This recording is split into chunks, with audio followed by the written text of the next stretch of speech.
Hi, middle-aged gamers. Welcome back to another Wednesday morning, Tuesday evening show. We cover the latest news, events, stories in gaming, and today we have a jam-packed show as usual. 9 stories, potentially 10. We'll see how it goes. Plus, an unfortunate Final Fantasy story, but more about that later. As usual, Adam Antoine's going to start first. Today is going to be Antoine with his first story about Total War Warhammer 3, and we're gonna talk about the latest and freshest DLC called I can't even remember Shadows, Song of Shadows or whatever. Anyway, it's coming out on August 31st. It's $30 on Steam right now, and if you pre-order, it's 10% off, so it's $30 instead of 33, if that makes any difference. And in this DLC, compared to the first two, the first one was introducing the Ogre race, which was terribly reviewed. The second one introduced more, the 4 Chaos Lords, which was mixedly reviewed. And on this one, instead of introducing some new factions, it's fleshing out the first one. So it's fleshing out Zench. Remember, I talked about Zench a while ago in one of our old podcasts, saying that it was really hard to play with the bad guys because diplomatically it's really hard to get any alliance. Well, you basically can't, so you're always under attack. Here, you're getting a new hero with a changeling of Zench. You get a new dragon with Grand Kate. You add the Iron and the Storm Dragon. Now you also have the Jade Dragon, which is a much easier faction because they are humans from completely at the right of the map with no one to threaten them in the right. So it's much easier to start with. I don't know exactly where the Jade Dragon will start, but Yuan Bo of Grand Kate might be a safe bet. Again, that's a faction which was already quite fleshed out with a good mechanic, but only 2 lords to start with. Here you have a third one. And with Kislev, which to me was quite tough simply because you're in the middle of the map with the Empire of Human under you, which kind of support you, Chaos on top, and Dwarf, who completely lose it at some point in the game and completely destroyed my game.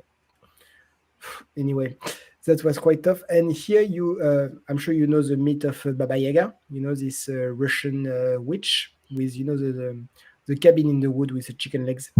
Here it's Mother Ostankia. So that's basically Baba Yaga. She's a witch in the woods with a little weird hut. And she's commanding some all manner of nature related to Russian folklore. And she's up to defend Kislev. So that might be good because in Kislev you only had 2 factions, which was the court of Kislev with the Ice Queen and the Orthodox guy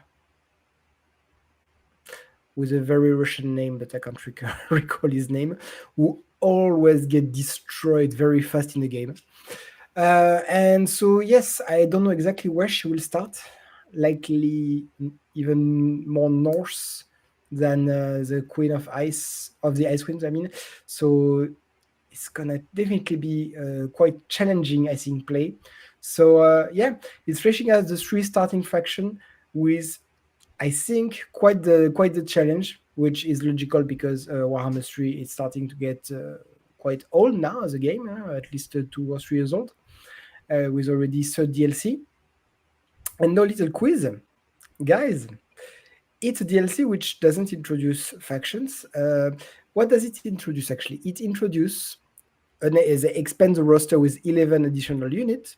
There's a 9 new Regiment of Honor. Regiment of Honor are your base units, but of honor, meaning they are overpowered, and you need to fill certain condition to buy them. But you usually put them with your strongest army to to to get an elite army among your 9 or 10 armies.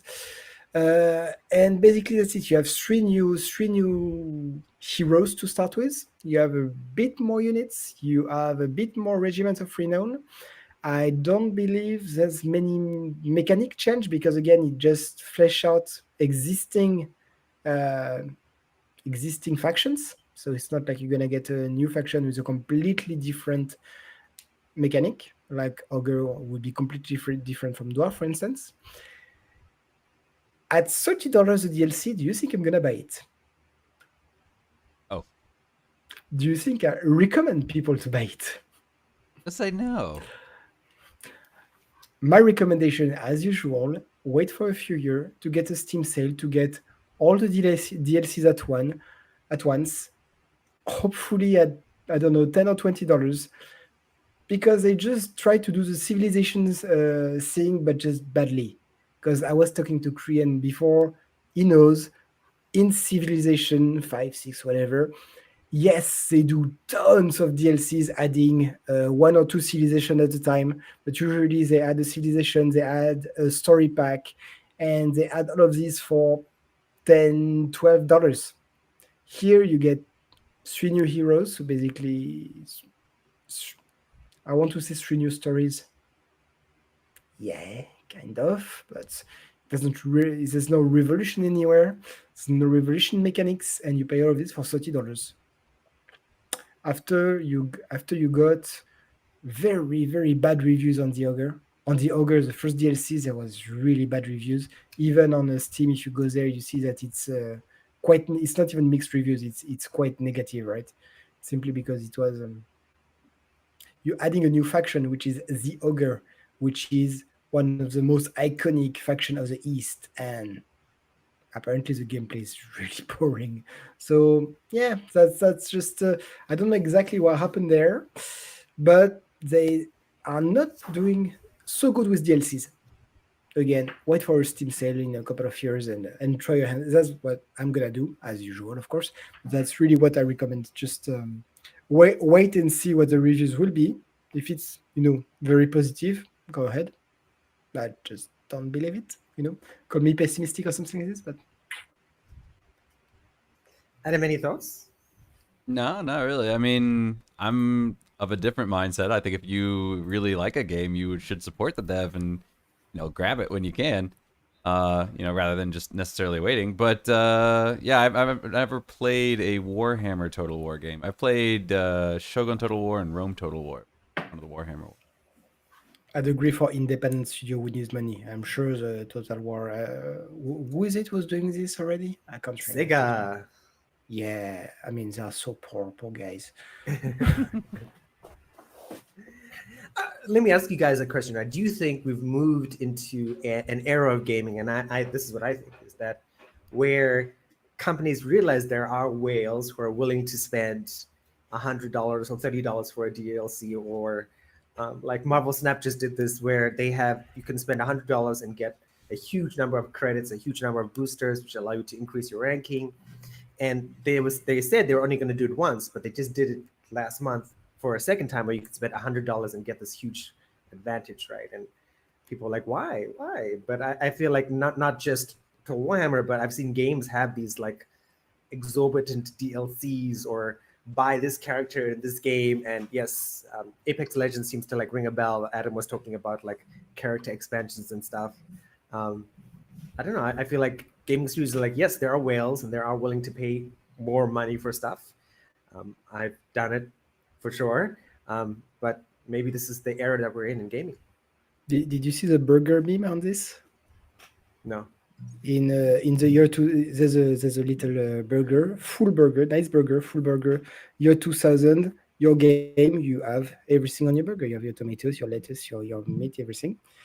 2010, you have your burger with your meat, but you have the tomato and the salad in DLC. And in the 2020, you you buy your game, you just have the bread, the meat come in DLC, and DLC 2 is the tomatoes, DLC 3 is and the DLC 4 is the mayo. That's exactly it. We can make more money with live service game, or not even live service game, just basic game, and add the core component of the game after. You actually have to force the player to spend twice the amount for the game you would have entirely for free. Not for free, but a full game in the in the 2000s. That's what it is. What do you think, Adam? I think it's a little more complicated than that. I mean, for example, if you look at the production costs of games, way back when they were much lower. I mean, games are getting bigger. Yes. Now games are costing more than some movies to make. And, when game prices went up to $70, people complained. They're like, hey, I don't want to pay $70. I wanted to stay at $60. And it's like, well, these games are getting more expensive to make. If we're selling it at the same price, you got to make up that money somehow. And DLC was kind of the solution to do that. And so I think it's one of those things where it's complicated. Like if we want these big games, you do have to pay for it somehow. And there are different solutions. One way is just to raise the price of a game. One way is to add a lot of DLC, and one way is to do kind of the microtransaction route and say like, hey, do something like Apex where you can buy a skin, but a skin could be $10 US. If you've bought 7 skins in the game, you've already spent the price of a full game. And this game is, has dozens upon dozens of skins, so you could easily spend more than you would have on a regular game. So yeah, I think it's just the complexities of economy and trying to get the most bang for your buck and get the most buck for your bang. But I entirely agree with you. It depends what type of DLC. If it's the Witcher DLC, which adds to the story, or the Skyrim DLC, which adds content, new mechanic, new story, very happy to pay for it. If it's one of these, I won't say Japanese game, but take any RPG. Take a Tales. Thank you. That's my cat playing with my microphone. Take any Tales of, right? How many DLC do you have? Have your party as with a Japanese schoolgirl uniform, or relax casual uniform, or XYZ, or swimsuit, or you see them all the time, right? That's cosmetic, and if you want to spend to support the studio, it's fine, fair enough, no worries. But don't put your core component that should have been included in the game at first as a DLC. That's, for me, that's just not correct. After, if it's just cosmetic, or if it's a DLC which add to story like a Witcher, Blood and Wine, which is fantastic, then yes, absolutely, that's fine. Like Horizon, not Forbidden West, like Zero Dawn, with the Banuk DLC. That was nice, and I was happy to pay for it. Cool. Yeah, no, I'll agree with that. But I mean, at the same time, if people wanted to add, say, stuff to Warhammer, right? I mean, why not pay for it? Yes, I would if I knew it was good. If, like, I wanted to buy the Ogre, I just didn't do it because in the lore, the Ogre are very important because they have this specific magic to them, right? The gastromancy, and I really wanted it. It's just that I waited and I saw the reviews and I was like, yeah, no, they blew it. I'm not gonna spend $30 on something that I know is not good. Why would I do that? Yeah, it makes sense. If you've seen the reviews are bad, yeah. Tech Civilization, I bought almost all the scenario pack, even if some are, not so good. Some are better than others. Let's put it that way. It's more diplomatic. All right, Adam, you can go ahead. All right. So for my first story, we're going to be talking about. Forgot. Hang on. Oh yes. So if you're a PlayStation fan, we got some PlayStation news. Tower of Fantasy is finally releasing on the PlayStation 5. And yeah, you can play it now. It went up as of yesterday, August 8th. So yeah. Unfortunately, if you are already playing Tower of Fantasy on the PC or on mobile, there is no crossplay between Tower of Fantasy, the PlayStation versions, and mobile and PC. And the reason for that is a really kind of an odd reason. So Level Infinite was the publisher of the mobile and PC version of the game, and Level Infinite is owned by Tencent. Tencent, oddly enough, made the decision to have Perfect World publish the PS4 and PS5 versions. So the mobile and PC version are published by Level Infinite. The PS4, PS5 version are published by Perfect World. And because there's two different publishers, technically they're two different versions of the game. So they're going to be getting updates and things like that at different times. And because of that, the two versions are not compatible with each other. So if you are a Tower of Fantasy fan and you've been playing on mobile and you have a PS5 or a PS4 and you want to play it on your PS5 or PS4, you're going to have to start over. You can't just use your old character. So keep that in mind. But yeah, if you have not played the game or if you're willing to start a new character, then you can pick this up on PS4, PS5, and it is completely free. There were some people that were confused because it did say that there was you could pre-order it and there was like a price for the pre-order it, but that price was actually more for the benefits of pre-ordering, not for the game itself. The game itself is free, but if you had pre-ordered it, you would get some bonus stuff. So that price was for that. But so yeah, so now if you want to, you can just download it for free and go ahead and play. Sweet. Do either of you want to remind the audience what is Tower of Fantasy? Antoine played it, right? I tried because if you recall, Eric, who came to our show a year ago, and was my neighbor, is a big fan of all this gacha game, like Genshin Impact, on Rail, Tower of Fantasy, and yeah, it's an open world gacha world, which I won't tell you much about it because unfortunately it kind of bored me after about 10 hours, but it's good.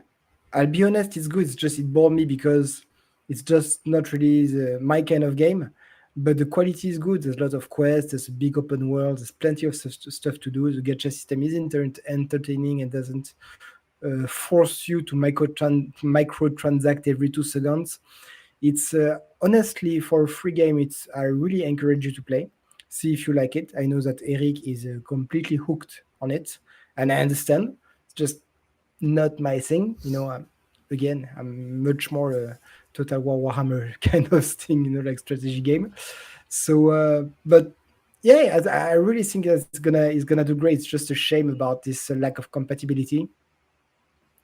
I don't know exactly what happened there. Maybe some money story behind it. It's a publisher game, but again, if you never tried it, or even if you just want to restart, it's gonna look great on the PS5 on the big screen. It's gonna be great.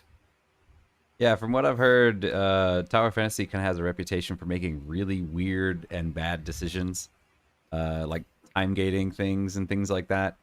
Or so apparently they were saying, I guess we're on version 3.0 now, and version 3.1 was like seriously time gated, so because it was designed as a mobile game, and so you play it for a while, and then it's kind of like, okay, I can't really do much more. I have to wait for my time gates or something like that. Like if I want to unlock a certain chest, I have to wait like 86 hours for the chest to come back or something like that. So you just there's nothing to do for a really long time.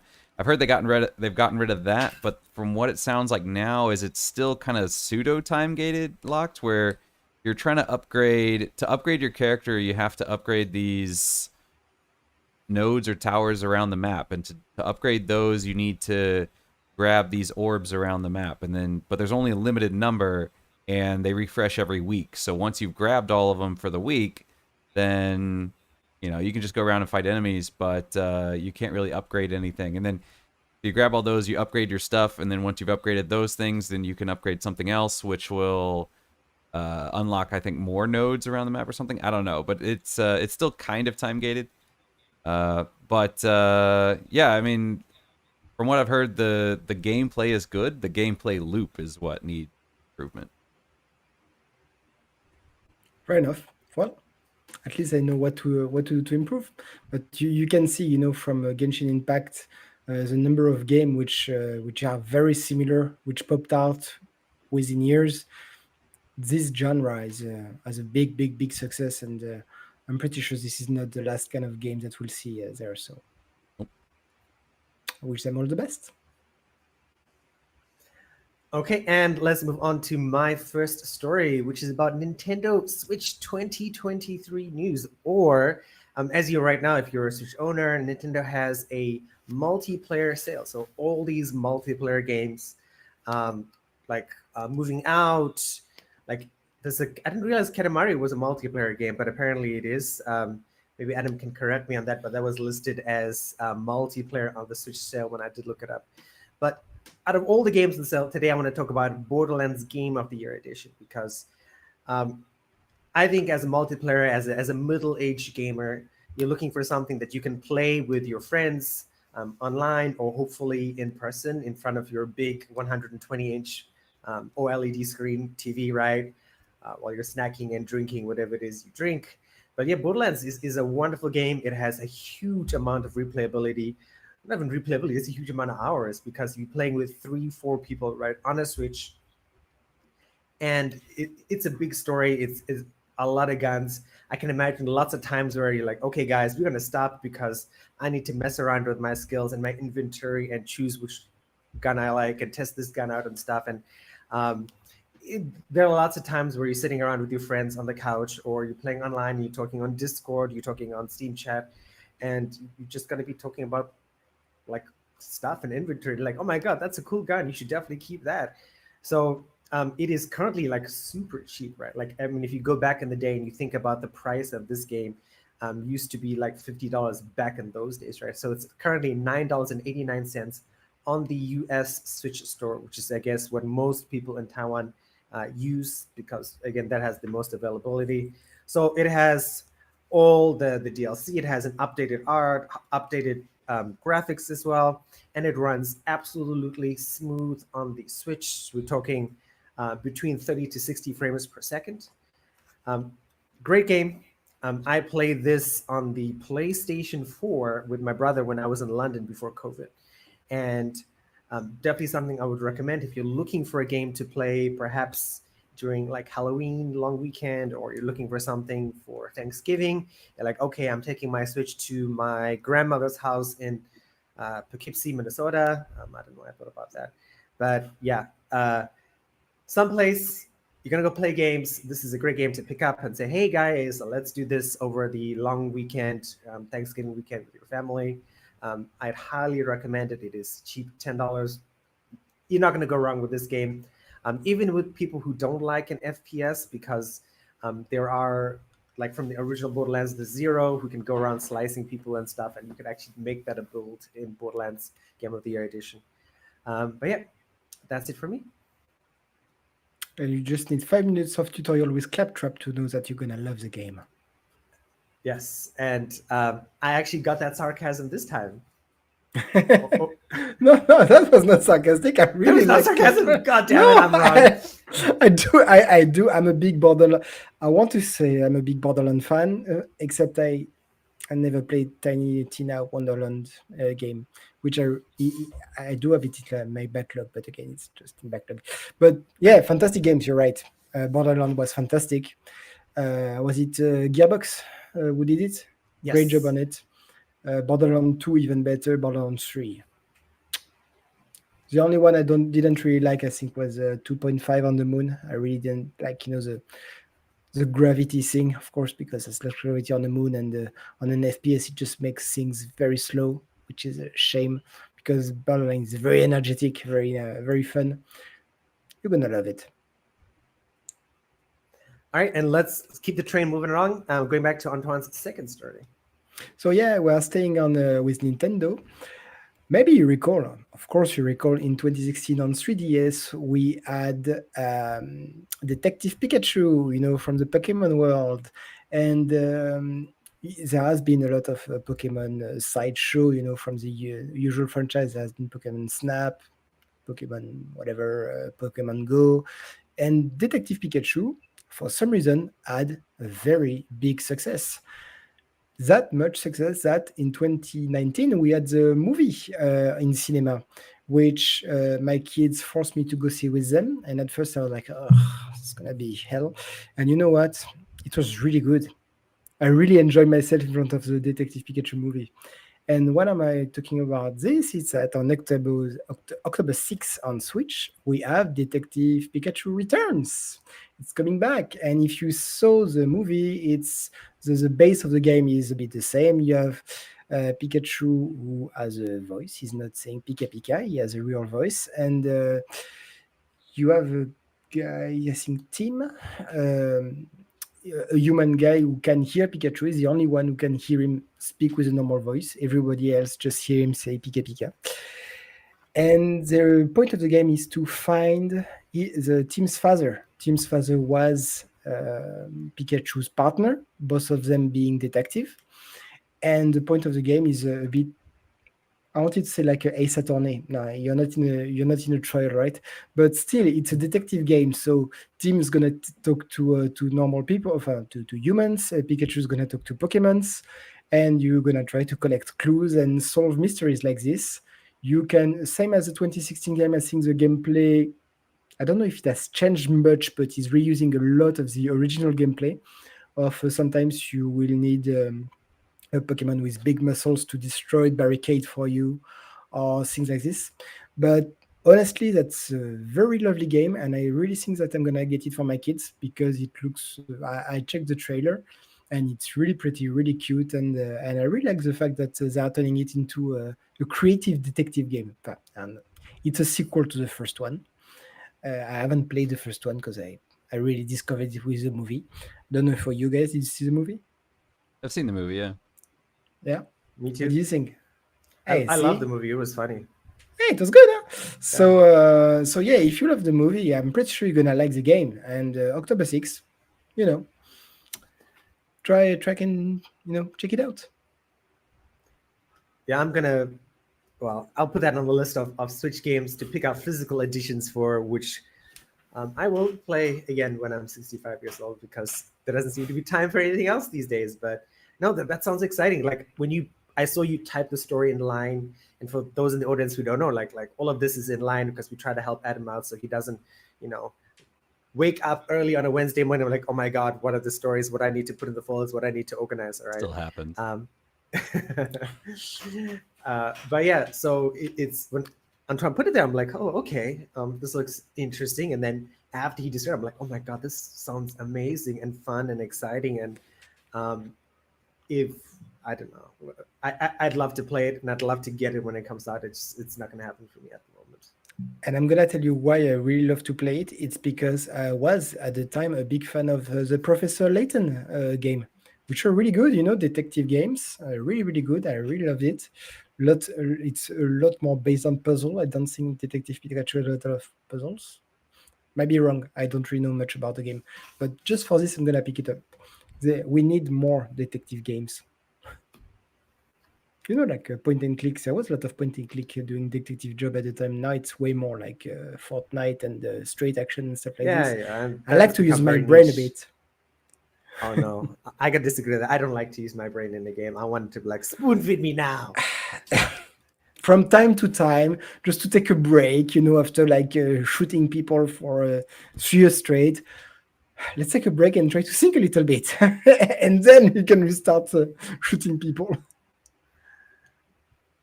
Okay, fair enough. Fair enough.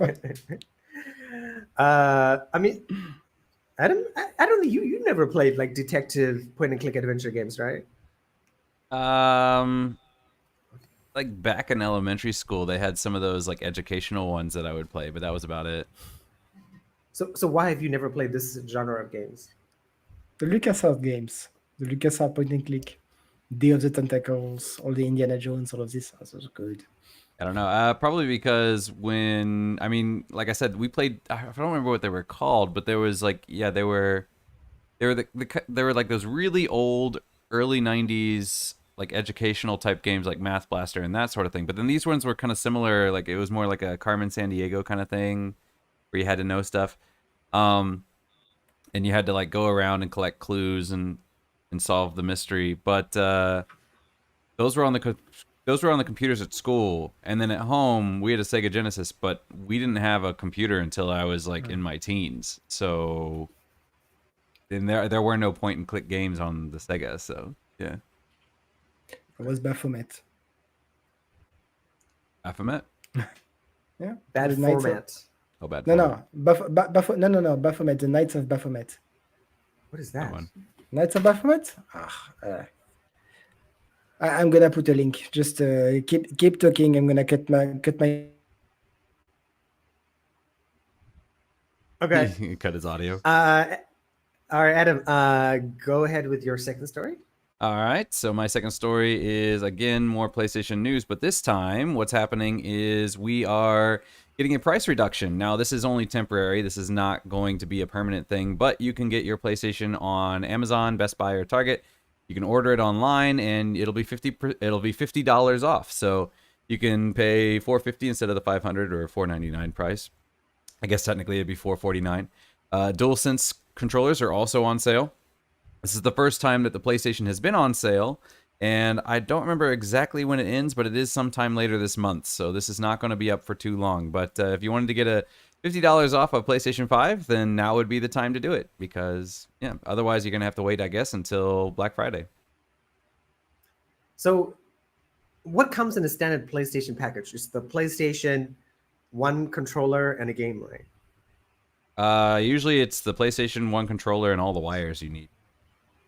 Oh, and not a game, so you still have to buy like another $70 game. There's if you're buying a Astro's PlayStation. Playroom is built into the PlayStation. PlayStation comes with Astro's Playroom pre-installed, but yeah, I mean you can get a bundle, and the bundles are on sale too, but I don't know how much they are. But I think there's like a God of War bundle, and there's a another bundle too. I don't remember what it was. But yeah, you can get a bundle which will come with a game. But yeah, if you get just the stock PlayStation, it'll just be PlayStation, the wires you need. But it does come with Astro's Playroom, and there's plenty of free games online. I mean, we just talked about Tower of Fantasy, Apex, so there's lots of free games you could download to get yourself started if you needed to. And all of these games, right? I mean, like Tower of Fantasy, they come with that 4K resolution textures and stuff that you'd get, like as a free game. I would assume so. Apex does. Oh, okay. Cool. That sounds interesting, and maybe this ties into my second story, which we're going to talk about in a little bit with regards to Sony, PlayStation, Square Enix performance, that sort of stuff. Just wanted to jump on what I was saying. Knights of Baphomet is in French. Les Cheveux de Baphomet. In English, apparently it's completely different. It was Broken Sword. I've heard of Oh, that. okay. Shadow of I know Templars. Broken Sword. Yes, that's my younger brother's favorite point and click. Yes, apologies for this. Why it changed so much in translation? No worries. I'm really curious about why Adam never played adventure games, because I always assumed, given his big brain, that would be like a thing you'd like. Just didn't have access to them. Yeah, which makes sense. Adventure games to me were like the category where, because I had two other brothers. My younger brother played adventure games. I played strategy games, and my older brother played action games, and we just didn't mix when we were growing up. And I only played my first adventure game like 10 years ago. Maybe that was the first time. So Yeah, I was pretty much purely platformers up until we got the PlayStation and switched over to more RPGs. Yeah. okay, cool. All right, and okay, then let's get into the story. So, if you are a Sony fan or a PlayStation fan, or not really a fan, but maybe you're interested, Square Enix came out this week and they said, "Hey, by the way, Final Fantasy 16 didn't do as well as we expected it to do," and they blamed a bunch of reasons. They blamed gamers. Again, this just depends on the source at what you're looking at. They blamed the changing views of gaming. They blamed Sony for slow PlayStation adoption. And a bunch of people called them out on that. And people have also mentioned that, hey, Square Enix usually does this. They say, actually, the game did really well because if you remember, we were talking about this a month ago, or maybe when Adam finished Final Fantasy 16, and they were like, "Oh my God, yes, this did amazing sales, 3 million units, fantastic." And then later on, they say, "Oh yeah," and then they said this week, like, "Actually, no, this is not what we expected. This is not good news." And apparently, they've done this sort of narrative before. Um, but before I give my opinion, I guess we have to go in order, and we have to go to Adam. Adam, what's your take on all of that?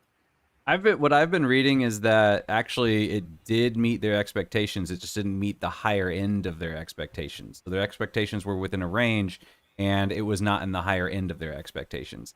And people have been taking that and running it like, oh, it didn't meet their expectations. And it's like, well, it did. It just didn't meet like what they're hoping for. So it's lower than what they were hoping for, but it's within what they were saying, like, yeah, this is expected. And supposedly it's already made up the cost of production. So they've already profited from it. So yeah, I don't know, but it is true. Square is constantly changing their narratives and saying, oh, this game is not doing well. Oh no, wait, it actually did very well. Oh no, wait, it didn't meet expectations. So it's true that Square is constantly going back and forth on those things. And yeah, it seems to be. I don't know why they do it. I don't know if it's partially so they have kind of an excuse to continuously change things up and say like, oh, we want to switch to NTFs because apparently people don't like this style of, like if they say like, oh yeah, we're doing well, and then if they turn around and say like, oh no, it didn't do that well, that's why people don't want this style of game. I mean, there's the whole debate around, is the term JRPG an insult, has been mostly focused around Square Enix producers who have been the people who are making the claims that it's kind of a dirty word. And I think it was Capcom where somebody recently came out and they were like, no, there's nothing wrong with the term JRPG. It's perfectly fine. So yeah, I don't know if this is, I don't know what they're trying to do. It seems like they're just trying to do damage control and make themselves look better and all sorts of things at once. And it just seems like, I don't know, maybe they have a couple different people who make decisions and then somebody comes along and says that was a bad decision. We need to about face on this. And yeah, it's just weird. Anton, what's your take on it? I don't have a popular opinion, so I'm gonna say it anyway. Final Fantasy, title after title, they are trying two things. They are trying to please their base fans and attract new one. They never try to do something which would become a classic title. They are really trying to tick boxes. What please our hardcore fan? What could bring us some new ones? And due to this, they have brought regularly very, very disappointed game. 15, I'm sorry. I'm sure that you love 15, especially if you played once all the episode Gladius, episode Pronto, all of this were on. I'm sure that was great. I played it day one. I was disappointed. 13, I never finished it. Didn't even want to talk about the 2 and the 3. I'm sure a lot of people liked it. So people like me, before I was buying Final Fantasy because it was Final Fantasy. Now I'm not buying Final Fantasy. First because it's on PS5 and I don't have one. And before I would have bought a PlayStation just for Final Fantasy, just for it, because just the name of it make me think I just can't live without this title. In my video game life, I need to play this title. It's like Zelda Ocarina of Time. I can't just not finish that game because it's a classic in the life of a gamer. There's some classics that you need to play. Like for me, there's some FF 7, 8, 9, 10. They're great. 12, well, yeah. But there's some Mass Effect, there's some Zelda, there's some classics. And for a while now, Final Fantasy does not produce classics. They don't. They are producing things to try to please people, and it doesn't work. For me, it doesn't work.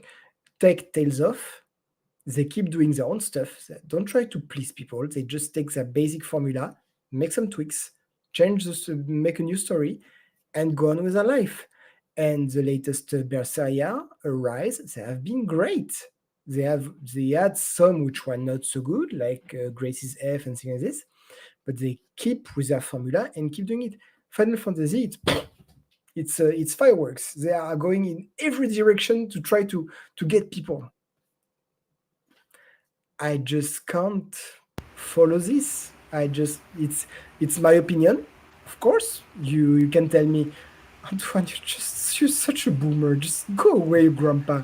You have no idea what you're talking about. Maybe, likely, actually, I would agree with you. And yet, if I see a Tales of, I'll buy it straight away. If I see a Final Fantasy, I'm like, hey, ho, whoa, slow down. Let's wait a couple of years and see if they release a DLC to make the game whole as a start.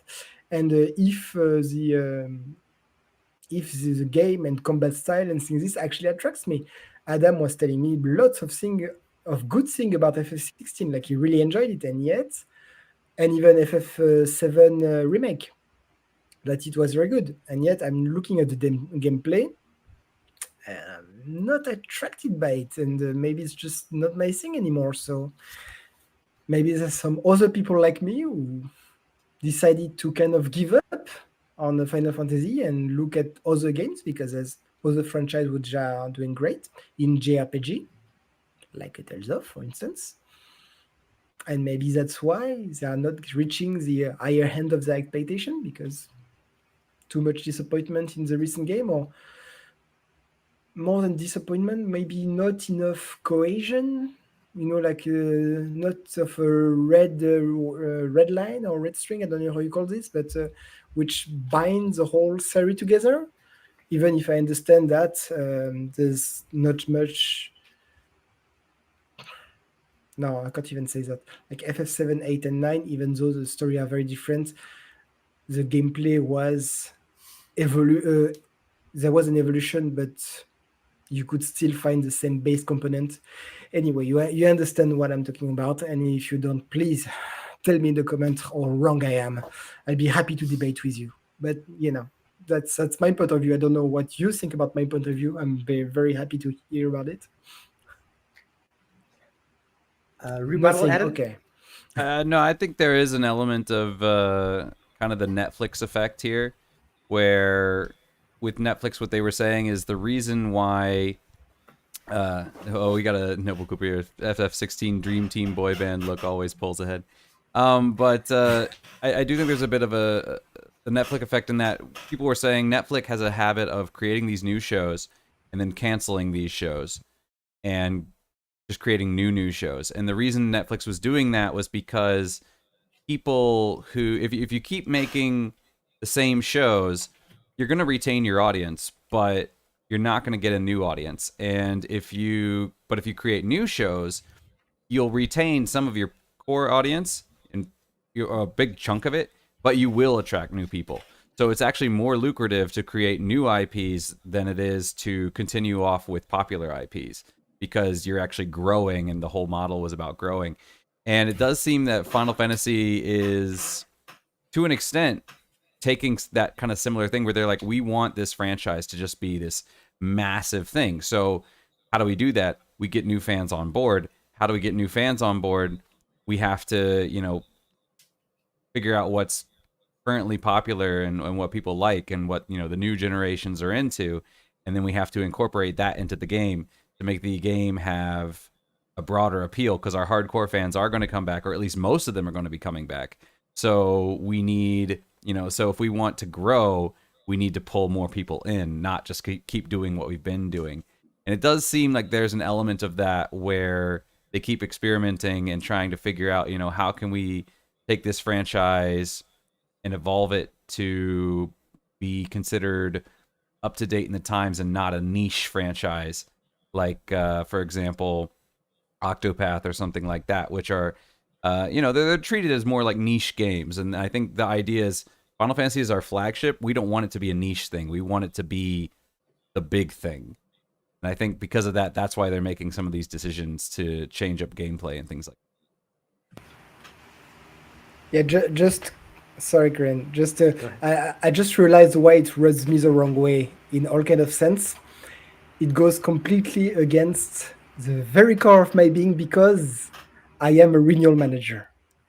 Because big company like the one I'm working for realized that it costs 4 times less to retain all customer and then developing new product to attract new customer than to get new customer. That's why my job actually exists, to retain your fan base, because you want to keep your fan base, to make sure that you can expand. You can't expand if you keep having attrition and losing what's making the base of your company. If you just have mud for feet, you fall. So that's basically why I just can't agree with this technique, or with this business. But that's Yeah, how it works with business idea. Netflix and Disney and stuff like that. And that's why they are losing market share, like we were talking about it.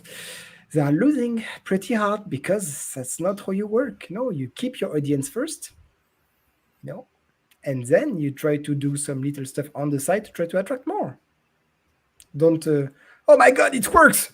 Let's break the ship and make a new one. No, keep your ship, make a new one.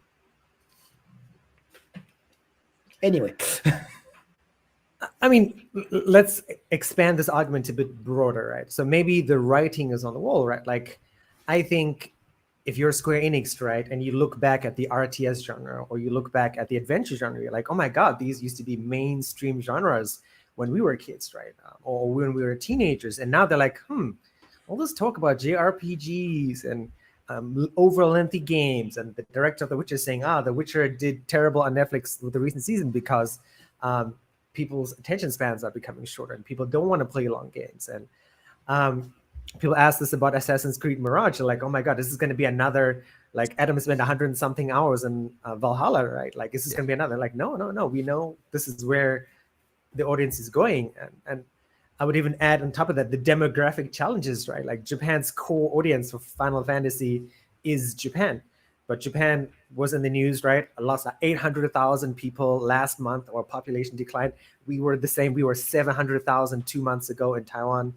And all these sort of core Asian gamers were disappearing, right? We're like, there are not enough kids. People aren't going to pay money for games because, they're spending money to support their elderly parents or elderly in-laws in the case of Adam.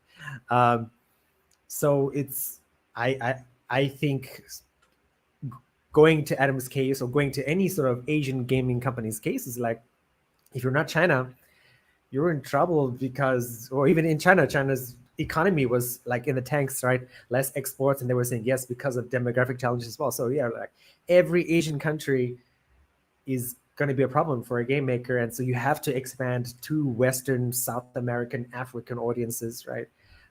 And it's, I think this is a challenge. Like maybe the writing is on the wall for JRPGs, and in 15 years, not even 15 years, I would say my bet, and we can come back in 10 years in 2033 and say, Korean, you won or you lost. I think RPGs as a genre will disappear in 10 years and become niche. Not totally disappear, but become niche. I don't know what you guys think about that. Antoine is laughing because, Korean, you're on crack this morning. no, maybe it's just I really think that how can I say, people like a good story, right? When you go to movie, when you read a book, and RPG, JRPG, TRPG, whatever RPG is a great way to make a good, or to tell your story. That's why I think that it's a genre which is gonna stick. Tactics or RTS, that was great with the kind of console you had at the time, right? You had some technical limits, which makes you make point and click and RTS, and with the power of computing and bigger console and stuff, now you are free to do whatever you want, basically. And that's why RTS and point and click, you are not limited to that. So yeah, it's past now. It's past their prime, clearly.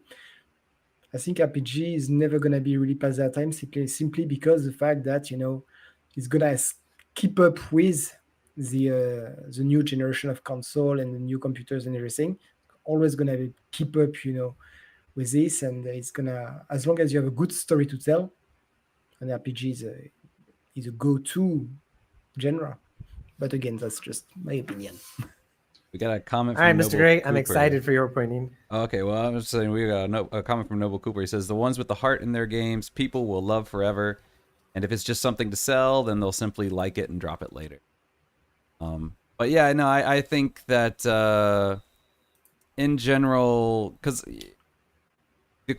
was it your average gamer is in their 30s now, right? But I mean, there are still a lot of younger people that are coming into games, and I mean, as those younger people come in, they're gonna have their opinions on what makes good games, and some, like one of the biggest debates I've been seeing online is, especially with Final Fantasy 16, is you know a lot of people are, and I got into this huge Twitter argument over it, where somebody was saying, with Baldur's Gate, and they were like, see, there's still a place for turn-based games. We can still make turn-based games, and they can be popular.